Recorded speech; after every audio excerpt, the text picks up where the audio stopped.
What if Griff could create monsters? Hello, Amanda. I want to play a game.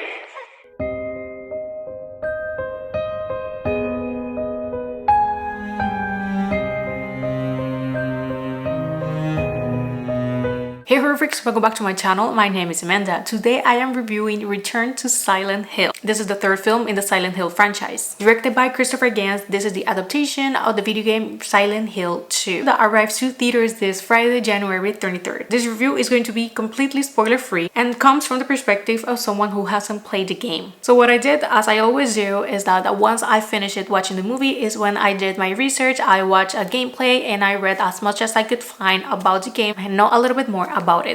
So let's see if this Return to Silent Hill is worth the wait.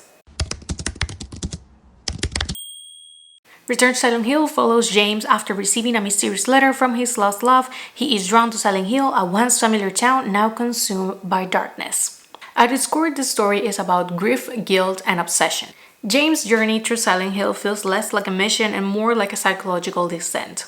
And while the foundation of Silent Hill 2 is clearly there, the film does take creative liberties instead of following the game beat to beat. For casual viewers, this can work since the plot remains mysterious and emotionally driven. However, I found that the film doesn't fully dive into the heavy psychological themes that made the game so impactful. You're going to feel them, but you don't always sit with them long enough. I was surprised once I finished watching the movie, all the psychological aspects of the story, and I do have to say that the film does a good job at hiding the plot twist. I was surprised by that when I saw the movie. I wasn't expecting it at all, since I didn't know anything about the story or the game. So when I started reading about it, I was surprised about the heaviness of those themes. So I would have liked it for the movie to go a little bit deeper on that. But where the movie truly shines for me is on the visual aspect. Since visually, Return to Silent Hill feels like you are on the game by some moments. They kind of put the point of view when you're playing, and the way that it looks, it almost feels like you are in the game and not watching a movie, which I think that is pretty cool. Since for what I could find, the environment and the creatures, they look pretty similar to what are presented on the games. And at least for me, the soundtrack and the sound design, they work perfectly since they reinforce that dread atmosphere. Like I expressed earlier, the monsters, they look great, and the film does a solid job at hiding the plot twists. Because even with the story changes, the film is able to maintain that mystery. The only trouble that I found was the ending, because I was a little bit confused.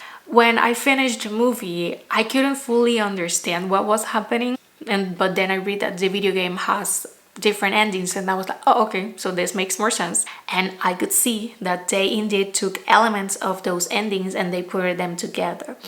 But still, I see this as an open ending.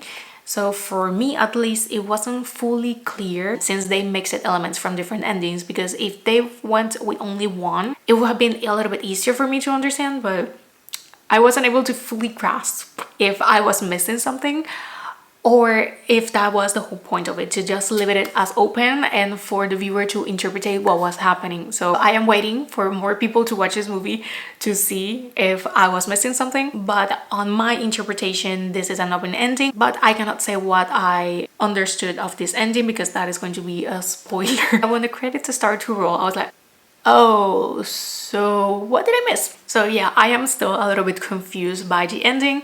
The way that I see it is an open ending. Maybe I am missing something and it's a more close ending and it has another meaning that I am just missing. But overall, Return to Silent Hill, it's atmospheric, it's haunting and visually immersive. While it could have gone deeper into the themes, it's a decent adaptation, and I think that is worth the watching for horror fans and casual viewers. But I don't know how fans of the game are going to react to this adaptation. So my rating for this one is a 3 out of 5 and a 6 out of 10. I do feel that it's worth watching in theaters. But with that, I end this review. Thank you so much for watching. Let me know down below if you're a fan of the game. What are you expecting of this? Are you excited? Are you worried? And if you're watching this by the time that the film is already out and you have watched the film, let me know down below your thoughts and help me a little bit with the ending if you can. But thank you so much for watching, and I will see you guys on my next video. Bye.